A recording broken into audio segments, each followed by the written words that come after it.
movies? I don't know. No? Oh, Tupac. Yeah. Yeah. He probably the first one of the first one. Cause he had what, Juice and Juice? Poetic Justice. Poetic Justice, yeah. I'm trying to think any other artists did that. He probably one of the first one called that merge. No, Ice Cube. Wait, nah. Boys in the Hood. No? Really? Just before Boys in the Hood? I don't know. Interesting. All right. Fact checker. Everybody look good? Yes, sir. Yo, what up, man? We back. Another episode of The Outlet. This gonna be a fun episode, man. We got a full house tonight. Shout out to Torrie, my boy B. Holmes over there, and then the legendary Coach Willie Anderson, man. Don't start that this early. Coach, what's happening? What's happening, Coach? What's up, man? Happy to be here. Yes, sir. We had to get you on here just so you can talk that talk. Now, I don't follow you on Twitter, but I done already heard you talk that talk on Twitter, Coach. I done already heard about it. I just say what other people are thinking. My kind of guy. Absolutely. And I'm the same way. That's why I created this show. That's who this podcast. Matter of fact, this episode today, I got one for you, B. This episode today for them people that got a car that you can't let nobody borrow, cause you the only one know how to crank it and put it in gear. You know what I'm saying? Like that's who this episode for. You. All right, keep that in mind. Matter of fact, I had a car like that, so this definitely for me. So Coach, we ain't finna waste no time. We finna talk about it. Let's do it. Just tell the people, you know, how you got started, why basketball, all that. I'm the whole shebang. Well, I'm a Central Florida guy. Went to Howard Middle School, Home Boone team. High School. Home team, okay. Grew up in the Paramore and Livingston Street area, right where the first arena used to be at, where the Orlando Magic first started. So that's kind of where I grew up, and just grew up playing multiple sports: basketball, football, baseball. You know, we just kind of gravitated whatever was going on during that season, and then just happened to be one of those guys that was born to and gifted to play any sport. And I could transition from sport to sport and still be one of the best players. But I also made it a point to be one of the best.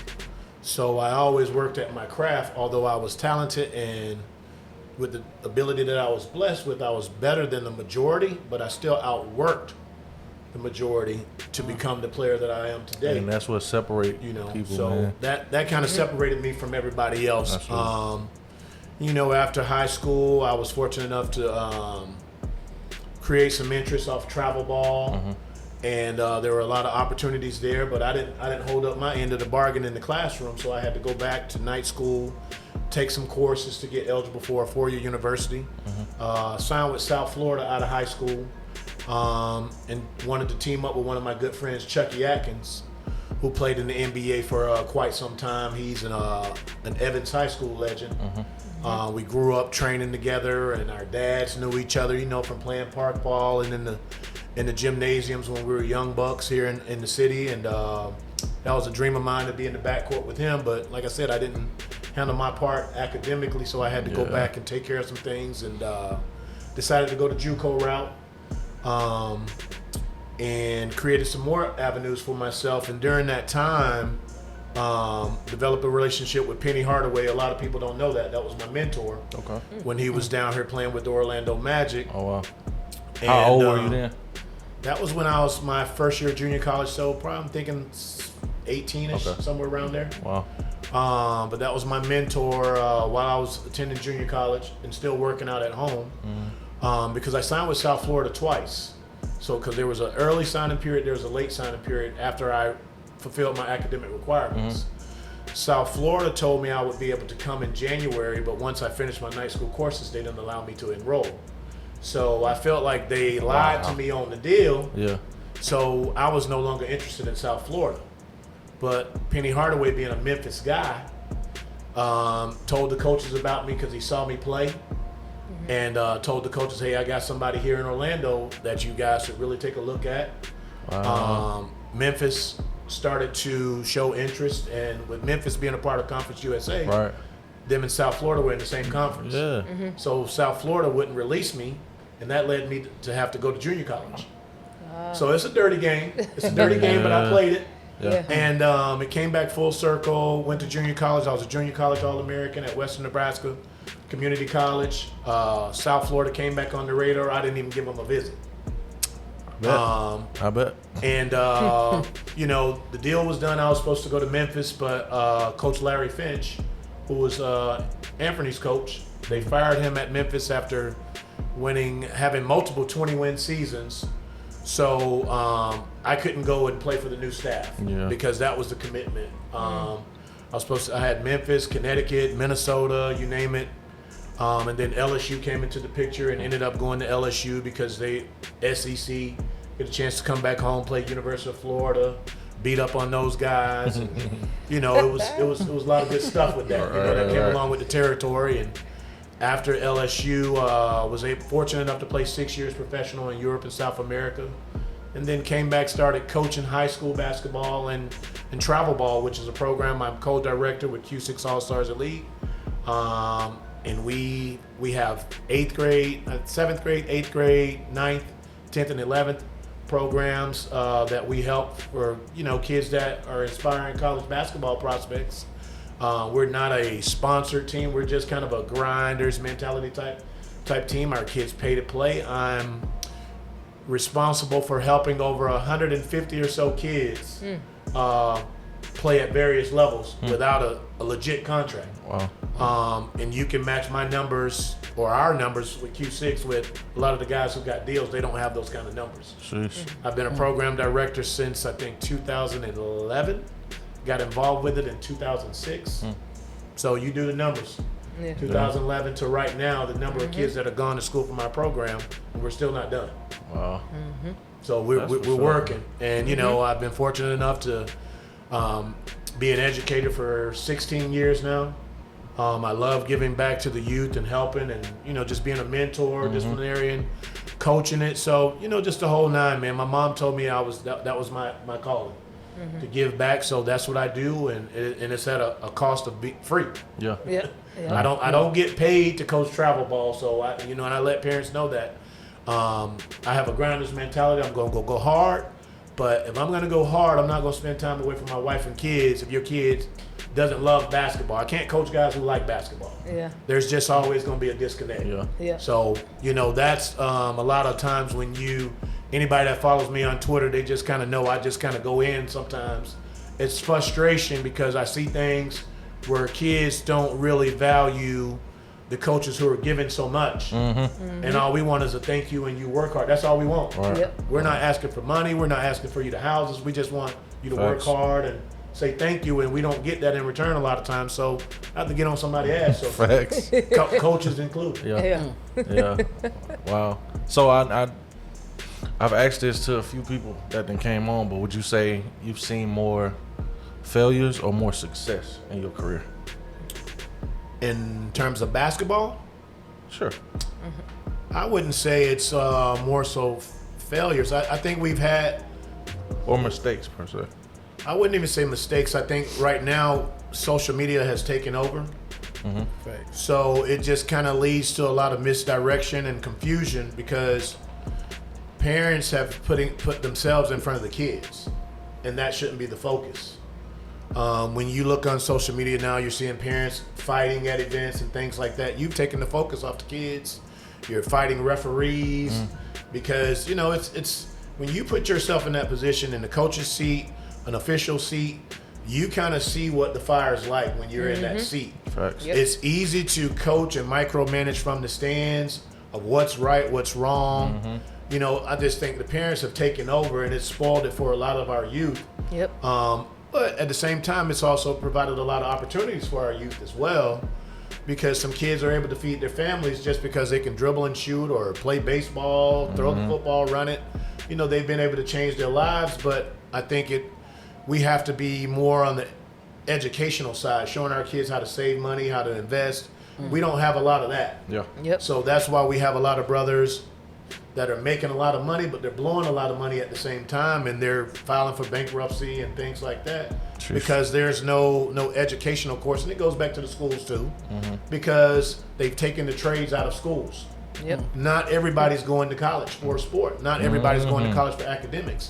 Bring the trade back in. If I want to get into the cooking profession or doing hair, doing nails, just teach me that, Yeah. and then I can go right into that trade. You saying teach you how to do hair? Yeah, teach me how to do that. Like you? Or, you know, not me, so to speak, because you see what you're going to get with me. You know, you're going to get the low cut, same thing, you know, that sort of deal. I'm not doing any braids or nails, but, you know, I think you just need to bring the trades back into the school, because it'll help our kids across the board. Yeah.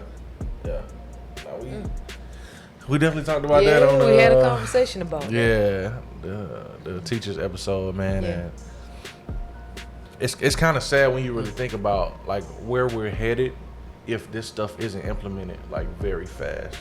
And I don't know about you, but I talked about this. Like I'm kind of drained with like all of the politics and sort of the checks and balances that are in place that really don't allow for creatives and people like ourselves who really are there to help the kids. Like our hands are tied, you know what I'm saying? And it's like, how long am I supposed to keep pushing through? Like, okay, I can't do this, I can't say this is what the child needs, but you're saying don't worry about that, make sure they know how to do this. Or like it seems just like a bunch of bull crap that just it ain't going nowhere. You know what I'm saying? Like just to do, right? Setting kids up for failure, bro. Yeah. I can't stand it. I just think it boils down to like I've been in education for 16 years, and I've had 2 really good bosses.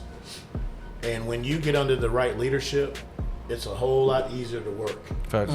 But it's finding the right leadership. And I think as much as we get frustrated with situations, we can't give up, because we might be the person to break the ice for that next person in line. We might fail, but by us working with that other set of individuals, we might be the icebreaker to help them break through. So as much as we get frustrated, we got to work even harder just to help the next person coming up. Yeah. Yep. No, you're right. And I guess what you saying, you ain't getting paid for none of it, you motivated to just give back. Like, does that stem from you not taking the classroom stuff serious, and because you can't go back and redo that stuff, or you just like, hey, I want you to put in the effort, I want you to grind, like this is what it takes, and in the back of your mind, are you saying I don't want you to have to take the course that I took to get to where you want to get, like you don't have to go through a lot of the stuff that I went through? I think a lot of it is from my upbringing. My mother raised me and 4 sisters and several grandkids.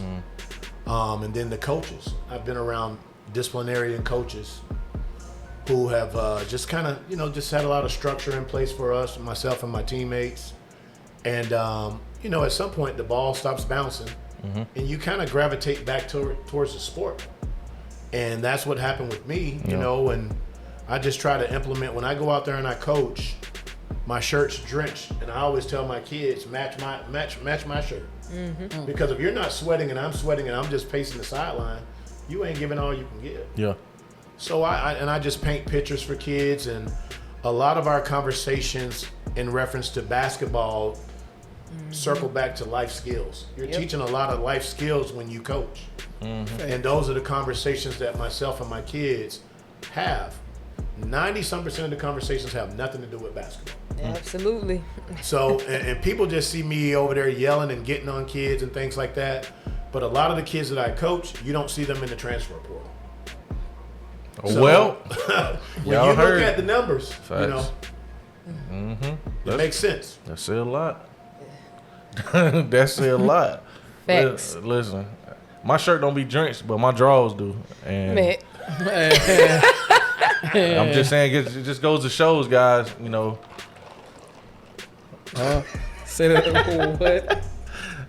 You coaching my ass off. You know what I'm saying? You don't see the work I'm putting in, but I'm coaching. This man. That's gonna be my motto. If y'all ain't sweating how I'm sweating, now granted, I'm big and I'm sitting over here fussing, but if y'all ain't sweating how I'm sweating, y'all ain't doing nothing. No, that's what's up, though, coach. And I see where you sit, and I don't know if it's for this reason or not, but I don't think nobody can be around you as you're coaching because you're already tall and you're long, and when it's time for you to tell somebody you're not boxing out, like you see all of this. Can't nobody be sitting beside you because you see all of this at the end of the bench, and they're like, man, he might as well be the head coach. Like, this man up the whole game. Well, I think it's this. First of all, with the coaching aspect, we have a very, very good staff. We have a talented staff. Y'all fine. And we know our roles when it comes to our staff. When people look at our staff, they're like, how could two alpha males, Coach Willie Anderson and Coach Steve Reese, how could those guys get along? Yeah. Because there's a lot of talk in the city where people didn't even think we can get along as coaches. And we gel just as well as any staff. That rivalry was so and, huge. You know, people don't understand that. Like, you just got two guys that want to win and want to be successful. And most importantly, we want our kids to be successful. Yeah. You know, when we came in, I just kind of told Coach Reese, hey, this is what I can do. I'm a husband. I got a wife and kids. This is the time frame I got. And I'm going to give it everything I got. But I have a role on that staff, and I've embraced my role. And I'm his third set of eyes because Coach Owens has a unique role on our staff as well. So, you know, when kids come out of the game, the coach is still focused on the game. I'm going to tell the kids exactly what they're doing wrong. So when they go back in, they know how to tweak it. And you know, so they don't make the same mistakes twice when they go back in. And coach doesn't have time every play he subs somebody out to say this, say that. I'm seeing and thinking almost exactly what he's thinking. Right. You know, when we're after the games and we're talking as coaches, and I'm like, hey, man, I saw this. He was like, yeah, I saw this too. So we get along and we talk so much during the day. I break down the film. I tell coach what I see. We start scheming. So that's why our staff works so well together. And you know, like I said, people hate to see two successful or three successful black men working together Man. and Say that winning again. at the same time. Yeah, people man. hate to see that. And you know, let's just call a spade a spade. I just tell you what it is. Yep. They hate to see us be successful, and we're winning, and our kids are going to school. We're playing at a high level.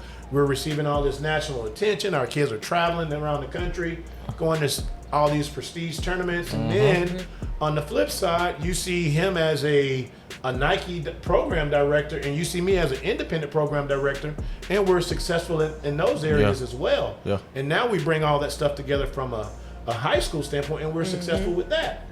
So people hate to see that, but the more they hate, the more we just embrace it. Yeah.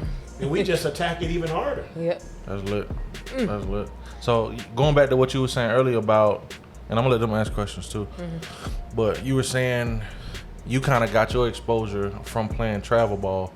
Was it difficult while you were playing to really and truly get the exposure from just playing high school ball? Because I mean, this my point guard in high school, and we come from a small town, and we didn't necessarily have, you know, even the people just in the city, like the mindset wasn't, let's get an AAU team, because in our district, like there were some people that should have went to the league to play, but there was nobody there with that mindset thinking past this small town, like, let's get these boys together and go play somebody. Like, we know that Fred make t-shirts for the family reunion, he can make our jerseys.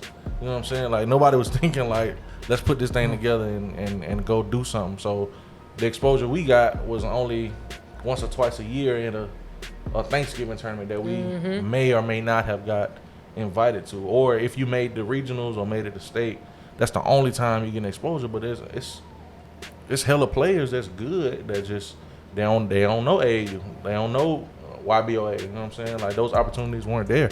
There's a small window of opportunity for African American males playing sports if you're in the inner city.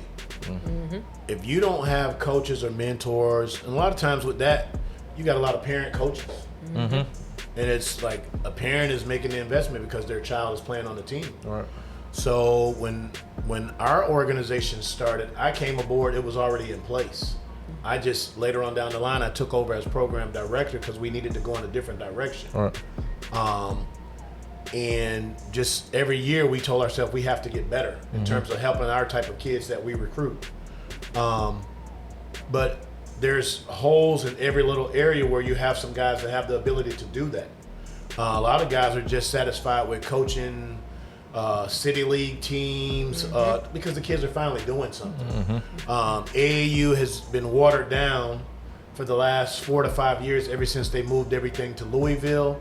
It was a 2-year stint and they came back. AAU had the biggest platform because they were bringing the Nike teams down.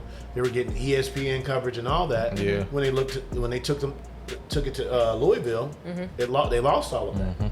So that was like some of the biggest exposure that some of the kids in the city had an opportunity to compete against some really good teams by playing at the Super Showcase and Nationals, getting matched up with some of those guys. But again, it comes to budget. You know, if parents have the ability to pay for travel ball, if they don't have it, then you know you might have a kid with talent. He's just got to get with somebody, and it's just knowing a friend of a friend so that kid can get with somebody to get that opportunity. Yeah. So the opportunities are scarce, but it's getting better now. Yeah. Florida's behind the ball. I think Florida High School Athletic Association has to get on board, just like the Georgia High School Athletic Association, to create the live periods for high schools in June. Georgia did it last year. There was a lot of success.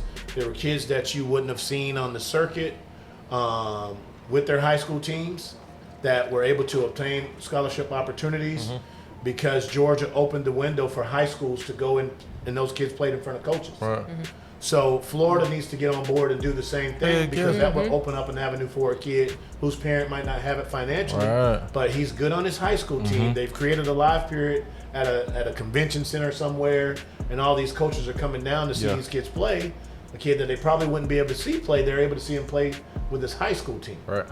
So I just think the opportunities are, it's a little difficult for African American kids because a lot of times it's a single parent household. They're living check to check, and travel ball is expensive. Yeah. You know, when I look at our schedule, we went to Indianapolis, we went to New Orleans, we usually go to Vegas. That stuff costs. Dallas. You got to get flights, you got to get rental vans. And dealing with the pandemic, these vans, you know, renting for 5 days is like $3,000.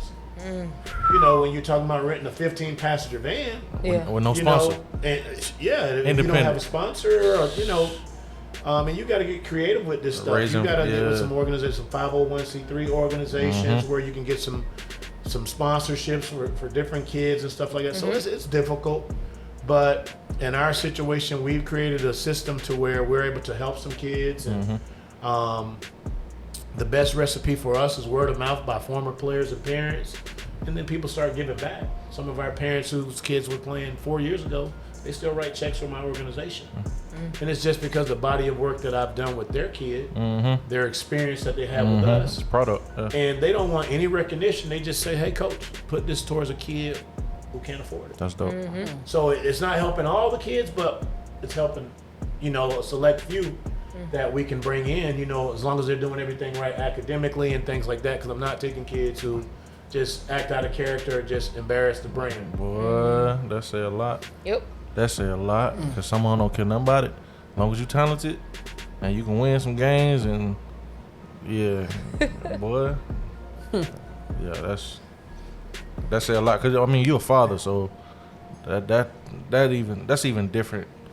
Like that makes sense why your mindset like that. Like you know, I'm sure you ain't finna play with your kids as far as their grades and all that kind of stuff goes. So yeah, you know, and I just think like, man, you know, there's a lot of opportunity here for our kids.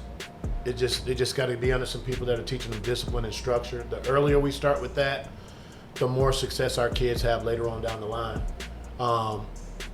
In the city, what I've experienced is more so talent over structure, because coaches are afraid to lose their best player because they don't want to get on them so much, and then the kid or the parents start taking sides, or the kid's going to transfer and stuff like that. So parents don't want to implement the structure, but they want all the success. Right. They don't want to grind hard, but they want all the success. They want all the accolades. They want you to call this coach, this person, that person. But they don't want to go through the hard part that people don't see behind the scenes. They don't want to go through the hard part. What you talking, boy?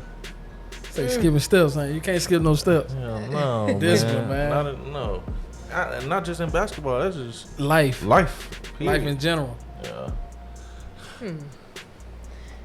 Guess my question would be: has social media made it easier for kids to get exposed?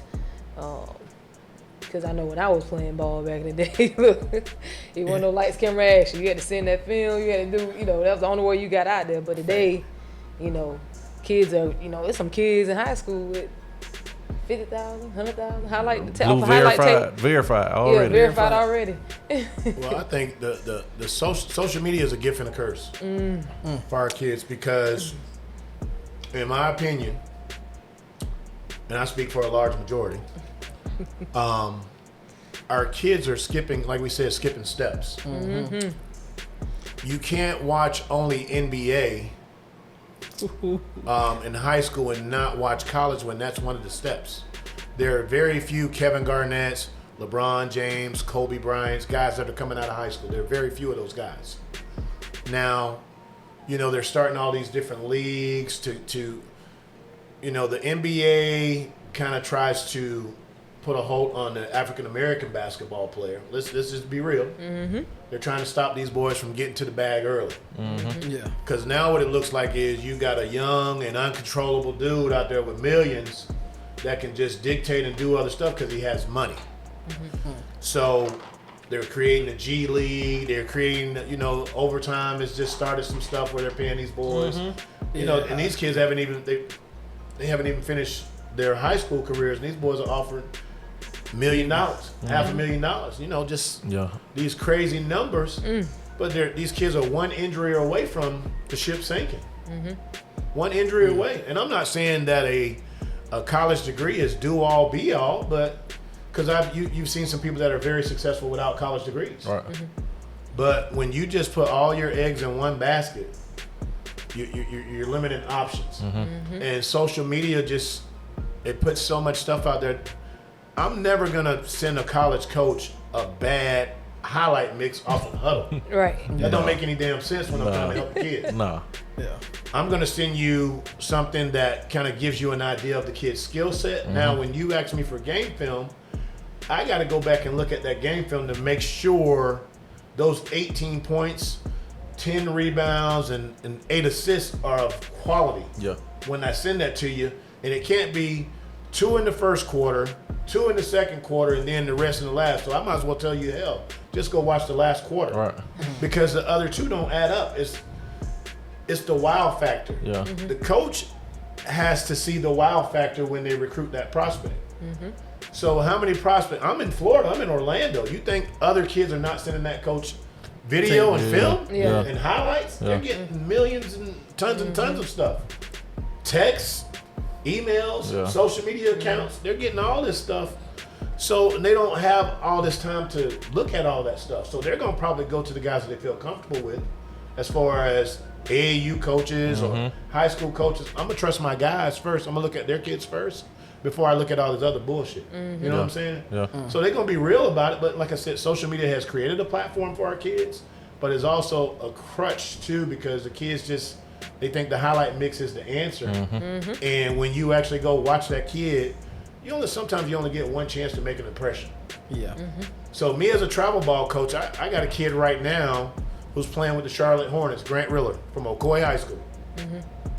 And I tell people this story when they ask me about him all the time. My godbrother Marquise Daniels, who played in the NBA for 10 to 12 years with Dallas Mavericks, Milwaukee Bucks, Boston Celtics. His uncle, who coached with our organization, said, "Hey, man, I need you to go watch this kid. Go over watch the kid." I left in 5 minutes. I said, "Man, that sorry motherfucker can't play for me." I said, "He can't guard a trash can standing still." Yeah. Damn. I left. Standing still. Standing still. Yeah. So he calls me back about a month or 2 later. "Hey, I need you to go watch this kid again." I go watch the kid again. I said, "Okay, he's got something." I said, we got to work on the defensive part. But he started doing some stuff where he was splitting ball screens and things like that. I said, oh, he's got some next level shit with him. Yeah. I said, okay, we just got to work on the defensive part. Yeah. Starts playing with us in a few months, obtains numerous college offers, started working on the defensive part. He's an all-conference guy at College of Charleston. Next thing you know, he's a draft pick, Charlotte Hornets. Oh. So that's just evaluating talent with my eyes because he's only got one chance to make an impression. I gave him a second shot because that's somebody within my circle that called me. Somebody else, I might have been like, hey, I've already went one time. I'm not going back. Yep. And social media is the same way. Yeah. You know, you get one chance to make an impression. I wonder how one shot. frustrating that is. You're gonna get one shot, right? One shot, guy. I don't have a lot of damn time. I got kids. Facts. Get it to him, coach. What the freak? Yeah, that's why I don't like social media. I definitely think it's a gift and a curse. Just for the fact being that, you know, kids can take plays off. You can't really, you know, like you said, you can't really judge them, like, you know, see them full throttle. Once you think about highlights, I think about this, right? When somebody posts on social media, like they'll take 20 pictures, but they'll post their best picture. And that's the only one you see. What about the other ones before that? Like, that's how I feel about it. Yeah. Like, just players in general. Like, man, yeah, I'm not impressed over, like, just people posting videos on IG, Facebook, none of that. So, that's tough. It's like I said, it's one of those things, man, where, you know, some kids I coached this year, you know, I tell kids, listen to the message. Don't really pay attention to what's being said because I'm coaching you because I know what the coaches are looking for at your particular position. So what you think might look good, it's bad. And I'm never going to put you in a bad situation to where it's going to kill you when somebody's out there evaluating you. Because again, like I said, you only get one chance to make that impression. Yeah. So I have those conversations with our kids. And I say, whatever we put together, it's got to add up to your ability. Because like I said, I'm never going to send a coach a bad highlight mix. I'm going to send him something because I'm trying to sell my kid. But with the reputation I've built and the rapport that I built with college coaches across the country, they know how I coach. They know when I call them. They know it's a serious call. They know Coach Anderson is never going to just call them about just trying to get a kid because he's one of my kids. I'm not calling you if I don't think my kid can play at that level. I'm not going to send you any video if I don't think a kid can play at that level. I got a kid going to school at Tennessee Wesleyan right now. All the coach saw was 3 minutes of highlights. 3 minutes of highlights, and it's off of my word. Coach, this is what he does. X, Y, and Z. Off my word. Wow. So he has to go up there and perform, yes. Yeah. But my word carries a lot of weight with some of these coaches across the country to where I can get it done because those coaches always know the next year I got something. Right. I always have something lined up. Coaches just know that about me. They know you play for Coach Anderson, he's going to get on you. He's going to coach you hard. It's going to be structured. It's going to be disciplined. Y'all going to run sets of quality. You're going to guard 94 feet. You're going to be a tough kid. Like, those type of things keep coaches in business. Yeah. They keep their jobs because at the end of the day, it's a gamble with coaches because they got to provide for their families as well. If they're not winning, they don't have a job. True. So they got to be careful with what they're watching on social media because that shit could get them fired. You know, so like I said, the social media it's a gift and a curse. It's provided a platform for the kids to create videos to send it out to people, but some of it is shitty. Let's be honest. Facts. The large majority of it is shitty, and you can't sell it because when they come watch you play, the video ain't adding up to the player. None like it. None like it. And what I was thinking about is you were saying that the level of trust that has to be like there or that has to exist between you and the player could really dictate like that child's like future. And when I think about, you know, you got a certain knack and like wittiness about you when it comes to, because to me you're a defensive guy. Like I feed off of like I take a lot of that stuff from you when I'm watching like how you coach. And so if it's a kid who may consider themselves a shot blocker, they got a highlight full of like them blocking shots, but you notice like every game you always in foul trouble, and you insist on, hey, Like, yeah, I know you like doing that for the crowd, but we need you in the game. You in foul trouble. Like, when that guy goes baseline, take the charge. So that way, it's a turnover, and we get to go down and score versus you block the shot, the crowd go crazy. Now you done went up 10,000 followers because you got this crazy block. But the team get the ball back, and they got a chance to score. It's like, as a player, if I'm put in that position, like, if it's me, you or Torrie, like, what are y'all doing at that point? Like, are you listening to coach and saying, I'm gonna take this charge because it's a college coach up there, and just to see the discipline on defense or see the intelligence, like to know, oh, this person like to drive baseline and dunk. Yeah. I might need to take this charge so we can go the other way. Or my homeboys up there, like, They wanna there's see. females up there, they want to see this block. Yeah. Like, we finna go crazy. You know what I'm saying? Like, what, Yeah. as a player, like, what are y'all really doing in that situation? I think it's a cheat code. Anytime, like, you know, you get advice from a coach, like, that's a cheat code. Just to be able to see it through their eyes. Yeah. Like, they ain't just telling you something because it sounds good. Players don't think like that no more. Oh, man. Players don't think like that. And coach, you can be honest about that. Players don't think like they think they know more than you. Wow. Like, a lot of them do. How- And it's because Yep. I watch the NBA. Yep. Like, I'm getting the recognition. I know this is gonna go crazy. This gonna go viral. Yeah. You know what I'm saying? Like, The trust. I think they go into like just And trusting. that's what I'm saying. Yeah, Yeah. like, you gotta like buy into it. Like, how did? Well, let me ask you this: like, could you tell when like a player is fully bought in versus he halfway? Like, you know what I'm saying? He's questioning it and he's kind of stepping back out of it. Take a step to you, take a step back. It's easy to point out. Yeah, I could just tell you this. without them saying it. Yeah, I can see it because I already know what the scheme is. I already know what the game plan is. If I've already broke down 3 game films on a particular high school, and I already know what our rotations need to be. I already know what I've discussed with our staff in terms of how we need to attack them. Yeah. Because I'm looking at everything. I'm breaking down everything. Anytime you watch us play at the high school level, it's a lot of scheme stuff. Yes, we have talented guys, but we do a lot of stuff defensively. I hear it. Yeah. In my time at Oak Ridge, this is my 4th year, going into my 4th year. Marcus Taylor played for me, but when nobody in the city knew who Marcus Taylor was. One of my Marcus favorites. Taylor Yeah. came to Oak Ridge High School and One of my was one of the favorites. leaders and very instrumental in Oak Ridge High School winning the state championship. Yep. Nobody in the city knew about him. I put him on the scene Yeah. within our organization. Wow. Nobody knows that. Yeah, if you it's looked football. if you looked at TBT last night, the kid that played with Team 23, Eric Griffin, he's from Orlando. That's one of my kids. Nobody knew his story. I know his full story. Yeah. He could come in here and tell you his full story of why he's in the position he's in today, where he can take care of himself and his family. Like, it's because he bought into the game plan. Right. The most successful guys that have been at Oak Ridge High School, you look at Marcus Taylor, you look at Mike James, you look at Jalen Smith. Those were kids that were all bought in. That's why those kids are successful off the court.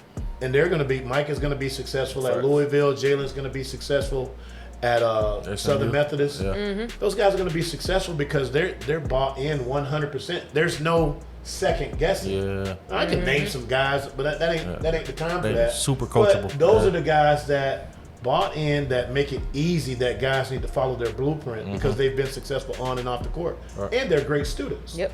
Absolutely. Yeah. You don't. It's very rare when you see a kid who's successful in the classroom, who's successful on the court. It's very rare. Black.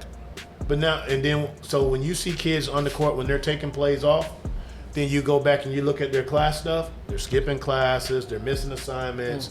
That stuff. It adds up. It add up. It ain't fake. It Yep. adds up. Yep. Yeah. Yeah. Makes sense. Y'all ain't answer my question. Y'all taking the charge? I will take Oh, the y'all charge. block. I'm taking the charge.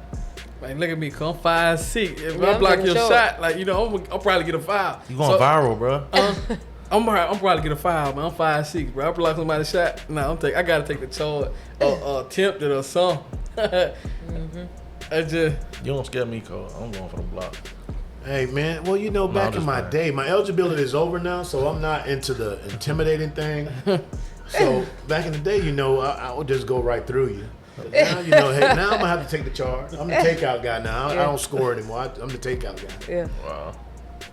Yeah, nah. I was too scared of our coach. You want to charge? All right, yes sir. Yeah. That's the only reason I'm Take in like there. this. Nah, the ego is too big. I don't think a lot of them really understand. Like, a college coach would see that as like, oh, that's a great defensive play. Yeah. Like, to take a charge, like nobody doing that. Well, I tell you this. The last 2 years we've been in the Final Four.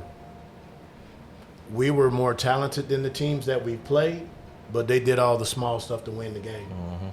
So that stuff does matter. When you look at when we played Miramar, those guys did all the right stuff to beat us. They made shots when there were opportunities. There were 50-50 balls that we didn't get. Yeah. You know, and then when you look at Dr. Phillips, their role guys did their They stepped role. up. They didn't do anything outside of their role. When they had an opportunity to make plays and things like that in the game, they made plays. That's the difference in the game. That's the reason why these guys are state champions and we're in the semifinals and we lose in the semifinals. But if our guys do their jobs totally, we're probably 2-time state champs going for number 3. Sheesh. All right, I'm glad you said that. How much do the refs dictate the flow of the game, and have the rules made it harder to play aggressive? I just think sometimes, man, sometimes the refs can influence the game a lot, but you just got to kind of control what you can control. Because if you go in there and you put so much focus on the ref, you kind of lose focus on your scheme and how you want to coach. Because sometimes these referees, they get personal with you. Yep. And they take it from that game to the next time they got your game, and they're telling the other refs about you. Every game. So it's kind of hard. Like, you can coach it still and say some things to the ref. But one thing I can tell you about our head coach at Oak Ridge, Steve Reese, he doesn't really focus on the refs a whole lot. He just coached the game. Yeah. And I'm down there at the end of the bench. I'm like pulling the hair out that I got because I know it's some bad calls being made. But our coach, he just coach it up. Yeah. And he knows the calls are bad. Yep. He just coaches it up. I feel like you're being nice, like the referees watching, Coach. Man, I know we done been in some situations. We ain't said a word to these referees. I think it's not just a word. I think it's just our school, bro. Yeah. I don't know. Some of these jokers come in already Yeah. cocked and loaded, man. You get some of that. Yeah. Man. You know, it's Golly. like, I think some of it just has to deal with some of the schools that you play, where you go, who's hosting districts and things like that. There's an influence there. You know, you got some of these referees that are a little older in age that need to give it up to some younger guys. But, you know, when you look at some of the veteran refs, they want the big games. True. Because they're the decision makers in terms of who sets the schedules for different refs and things like that. Like, you already know when you come in, there are certain refs in the city, you're like, oh, I got him tonight. Oh, boy, I already know I can't say nothing. Yes, indeed. I'm glad I don't know names. Yes, indeed. I'll call y'all I'm not out. going to give you any names because I got to I'll protect call my y'all brain. out. For real. Sick of it. I have to catch myself sometimes when it comes to that ref stuff, because I mean, you know, you teach the players to control what you can control. Yeah. You know, which we can't control the calls and all This that. year was rough for you. It was rough for me. This is the like, you probably were the most vocal this past year. Yeah. When it came to that. I ain't never seen you like that. Like, We've been taking so many hits. Ooh. We take a lot of hits. people hate our That's school, tough. bro. I think I learned once, man. Trying to get onto a ref. I was coaching, man, and just like that, they went down to school, and I think I learned a lesson within a lesson. Like, man, you gotta play. You gotta play next play, man. Yeah. Like, they control the whistle. Like, you can't stop them from calling the game. All you could do, you could say something, but at the end of the day, they still gonna make the same call they gonna make in the get go, man. Mm-hmm. Is it important for them to have some kind of basketball history? Like, do that help? I guess we'll never know. But I guess having knowledge of the game and knowing how to ref is one thing. But I just feel like they should have some type of when you experience and knowing how fast paced it is. Yeah. Because it's a lot riding on their shoulders to pay attention to every damn thing that's on the court. I think that's our expectation that we lose sight of when coaching. Like, they ain't going to be able to see. Because we miss stuff. You know what I'm saying? So I find myself giving them grace sometimes in those moments. But it's like, everybody in the gym saw that, bro. Come on now. How many steps we get? Two. For us to travel, like, come on, dog. That was full step. But you know what, too, with the refereeing part is, like I said earlier, you have to put yourself in that referee's shoes. Coach trying to get some good Do calls this year, you call everything? You being nice. Do you call everything, or do you let them play a little bit? Because as coaches, we're sitting there like, you want to let them play. we're like, all right, ref, he riding them hard, but then on the other end, our kids are doing the same thing. Yeah. And we get the foul call. So are we gonna let them play, or are we gonna call it tight? What you want? You know, what you want? You got it's got to be some kind of balance, and it's hard. Yeah. Because you got to put yourself in the referee's shoes. How much of that do I call? Or this ref calling everything. He ain't letting the other two call nothing. Right. Yeah. I think the worst refereeing is when you go to these live periods, and college coaches are there viewing the kids, and you have people critiquing the referees. That's the worst. I hate. Wow.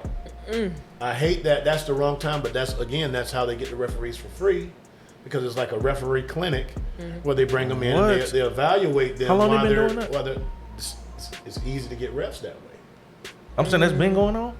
Yeah, during the live period events, they usually have refs that they're bringing in, and I never knew that. they're going over technique and telling them positioning and things like that. Like I hate that when college coaches are there and then referees are doing these little clinics and stuff. I hate it.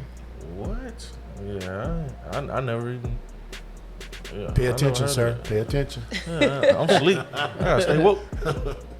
Golly. So the second part of that was have the rules made it harder to be aggressive, or is it the refs that make it hard to be aggressive most times? I don't even think it's that. The kids are just so talented right now, man, in terms of making plays and ball handling skills. Yeah.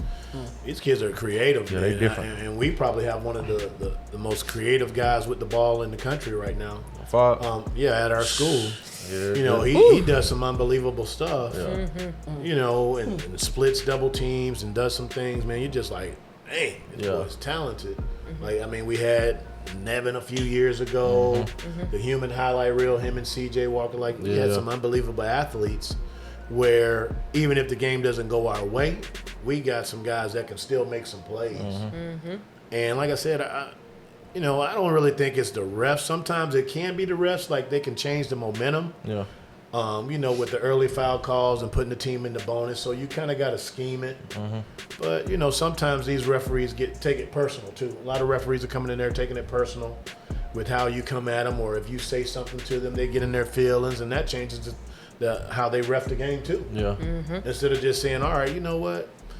All right, let me just get to the next play. Let me not focus on what the coach is saying. Let me just keep reffing the game and make sure I keep it balanced across the board. Yeah. That makes sense. Well, I guess what you're saying is being creative. Yeah, a lot of that stuff you see now, they would have hit us with that back in the day. You'd have been like, "Come on, Ruff, that's a travel or something. There gotta be something." Some of this stuff, this pick up and then sidestep and all this stuff, like. Yeah, it gotta be something, right? Where this stuff came from, man? Like, it came from the pros. You see the pros do it, so now it comes down to the younger kids. Yeah.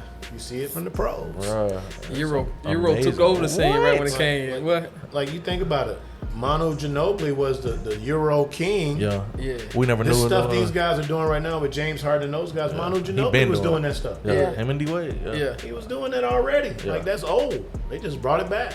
Crazy. Yeah, Ginobili was stupid at the triple threat, man. Stupid. Yeah, he changed the game when it came to that. Cause Open court. Bro, in that open court, like, fast break, like, that's a kid's go-to move now. Yeah. Man. It's hard to defend. But I just, when I think about people that are like athletes, freak athletes that can jump out the gym and do all this dunking, we had some people that we played with. You ain't finna do all that on them. So I wonder, like, has the mentality changed defensively? Like, I'm so afraid to be caught on camera trying to contest this shot. Like, this is gonna be on the internet forever. You know what I'm saying? Right. Versus, you get dunked on in the city, you hear about it at the barbershop, and then a nigga might joke on you a year after that, like, boy, you talking trash, but I remember when a nigga dunked on you. You know what I'm saying? And that's as far as it going. Not like Oh, you don't remember? You know Let me pull it up. Like, you know what I'm saying? So I mean, has the mindset changed in terms of like how you play defense because of social media, or because of the cameras and stuff? You think? Yes. Yeah. Yes, you got to think dudes don't Getting shook dudes and don't all want to that. get crossed over. Yeah. And there's more excitement on the crossover, and the dude missed the basket right after. Yeah.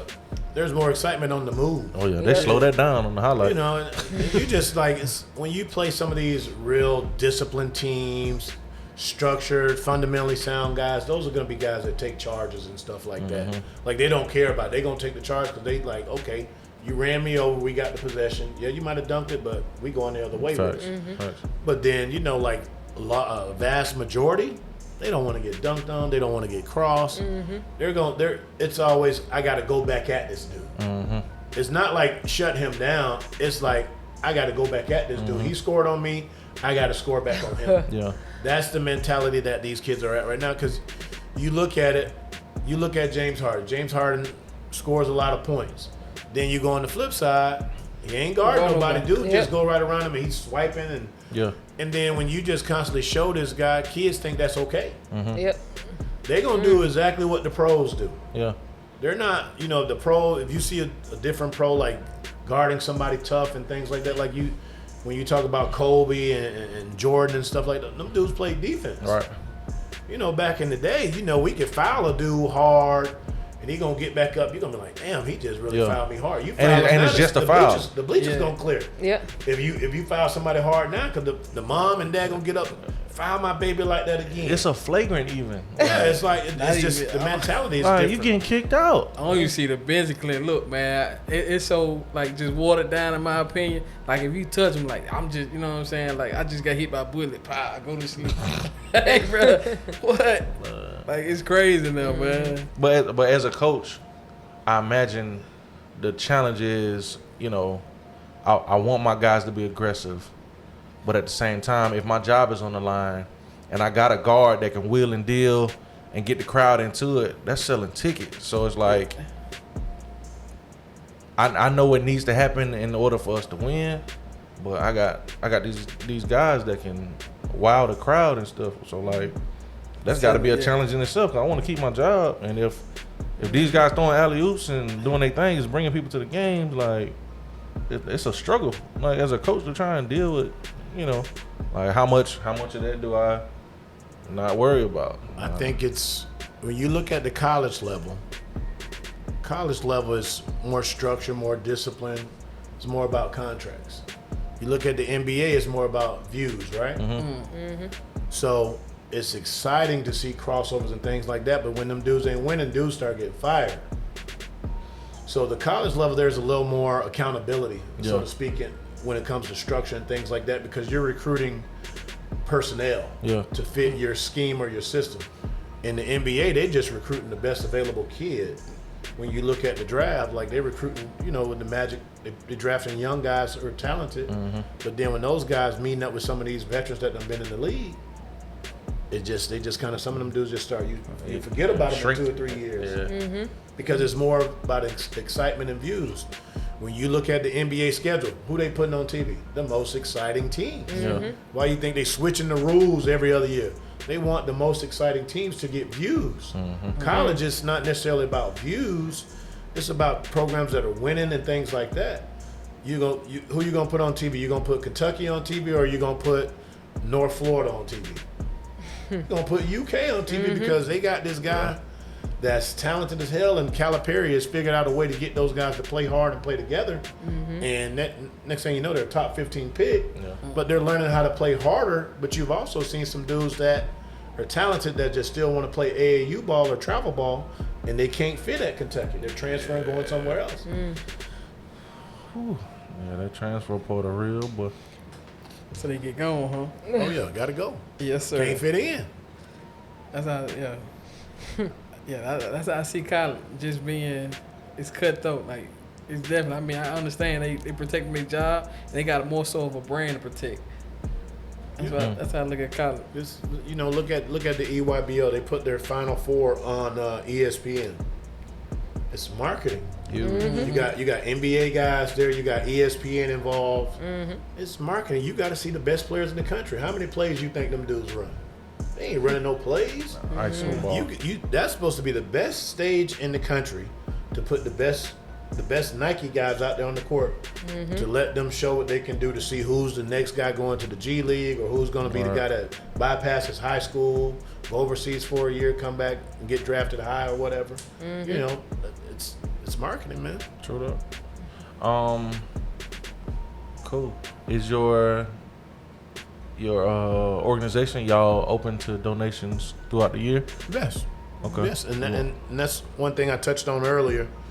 We've been pretty fortunate to where former players have played in our organization and have had a lot of success, and their parents have given back. Yeah. I found a check that was like a year old. Called the parent back, just me being me. Hey, I found this old check. It's worth $1,000. I need to get this back to you. No, coach, put it towards the organization. $1,000 check. Yeah.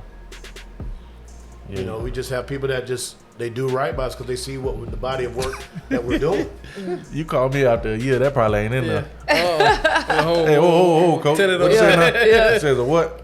Don't do nothing with that. Hold it. But it's how you know the product that you give out, man. When you do right by kids, you do right by parents. For sure. And they see there's no hidden agenda.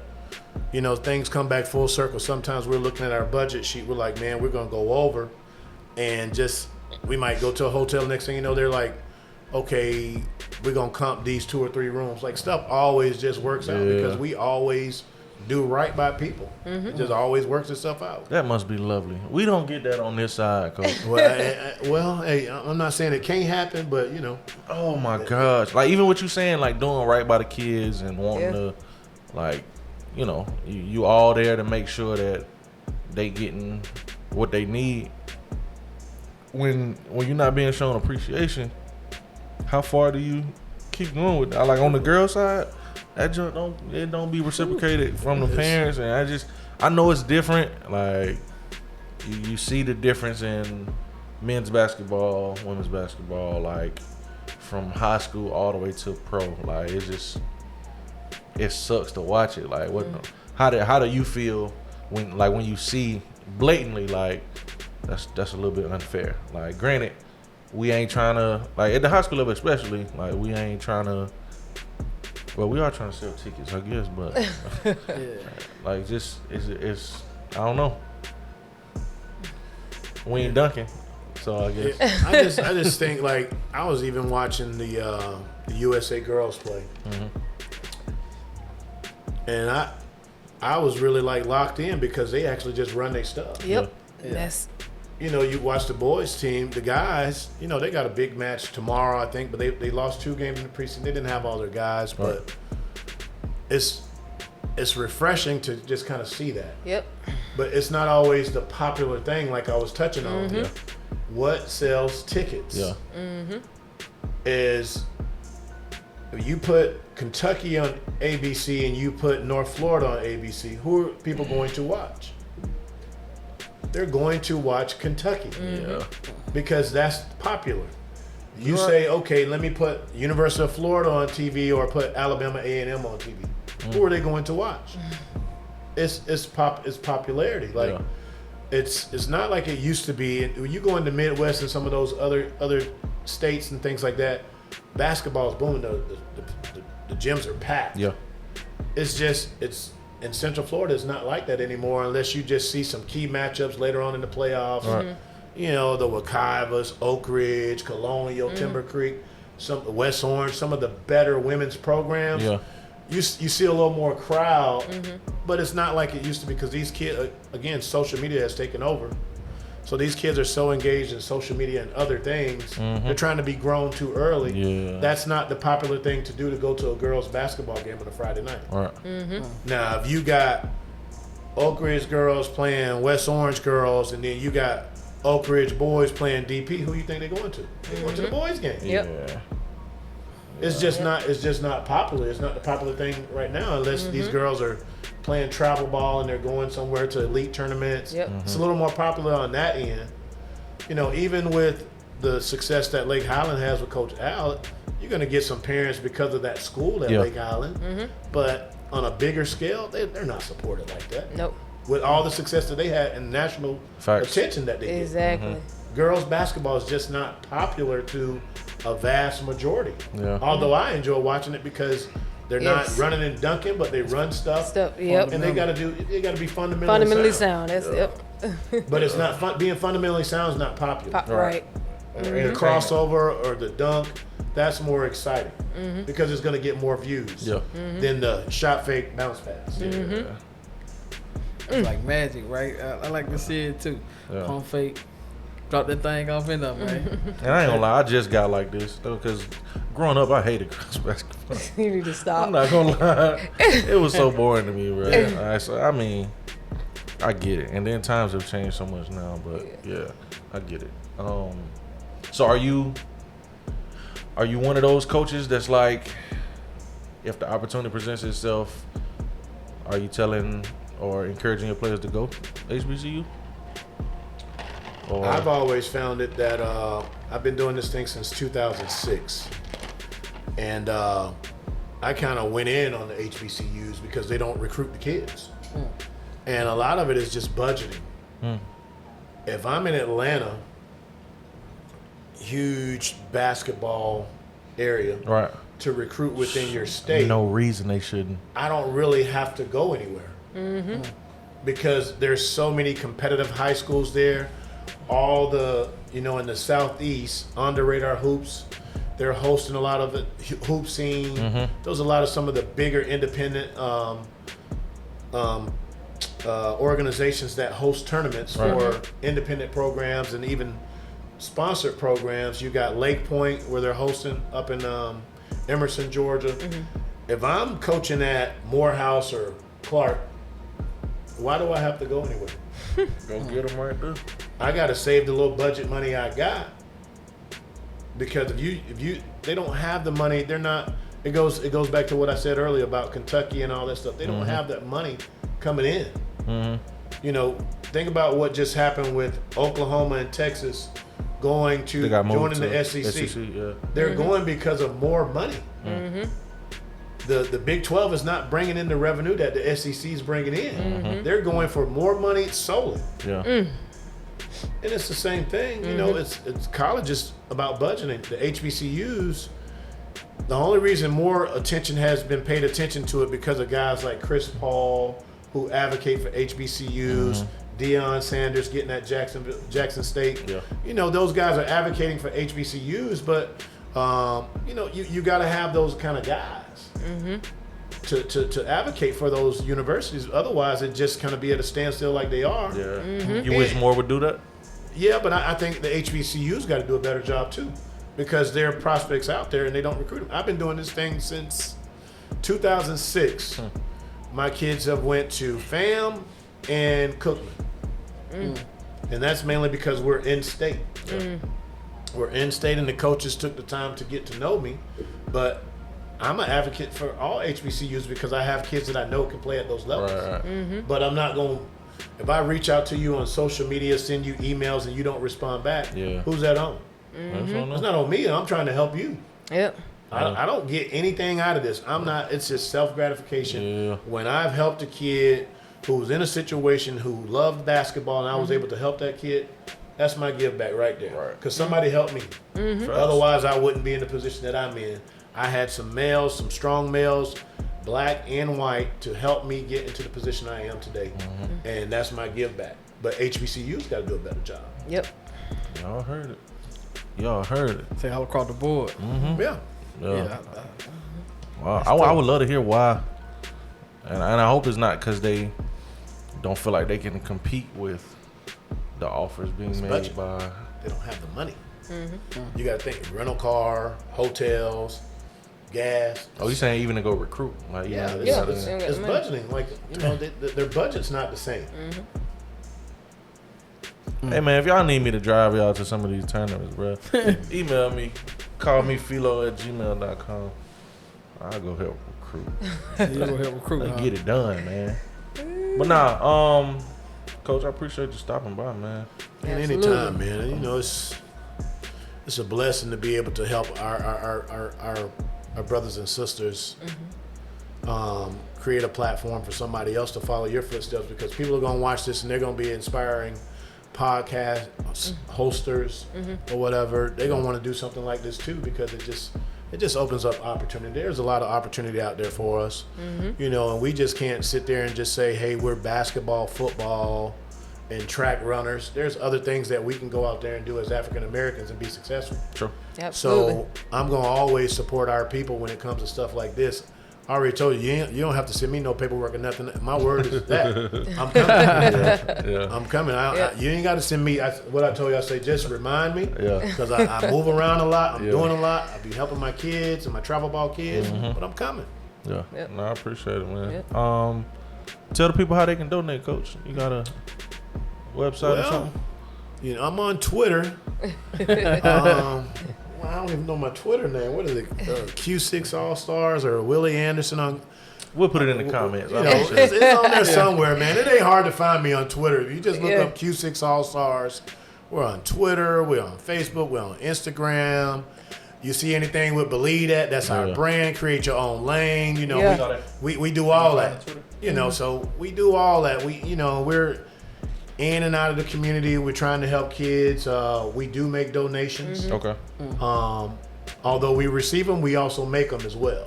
All right. Well, we'll be waiting on that. You know, and we've also donated shirts to different high schools and things like that, and donated like a 5% to certain organizations and things like that. So we're out there, man, but we're just grinding, trying to help some kids who otherwise probably wouldn't even have an opportunity to get on that platform and showcase their ability, because everybody can't play for a contract team. You know, I mean, that's some of these guys' goal, but, you know, sometimes you're not an elite guy. You're not as elite as you think you are. There's another level. Facts. There's levels to this thing, so it's all about creating an opportunity. Facts. No, that's what's up. So we're going to be doing this thing to where we highlight a kid maybe like once a month. So we'll definitely stay in touch to make sure your ear to the streets in terms of, you know, maybe a kid that's standing out in the classroom, community, as well as, you know, on the court or whatever. I have a lot of those. Yeah, we're going to highlight them, man. Try to do something for him. My boy Brandon got his own. We rocking his t-shirts now. Yeah, He got his own brand. Okay. He doing his thing. And we want to do something with this. Give him a gift card or give him some merch. Just start highlighting that stuff, man. These kids need to be recognized. You know, anything helps these kids. And, you know, like I said, we create a platform, and then these kids are going to school and fulfilling their dreams because they love what they're doing. And it's easy for me when a kid loves it. It's easy because the kid's going to do everything that you ask him to do. Oh, yeah. I know I stole that quote from You know, it's easy. I think, before we get out of here, let me ask you this. How important would you, like, just consider, you know, a guy, he's probably talented, but you know he probably won't go to that next level. How important would you put an emphasis on as far as like just picking your brain, just the fact of possibly he has the quality and characteristics of being a coach? So an inspiring coach? Yes, sir.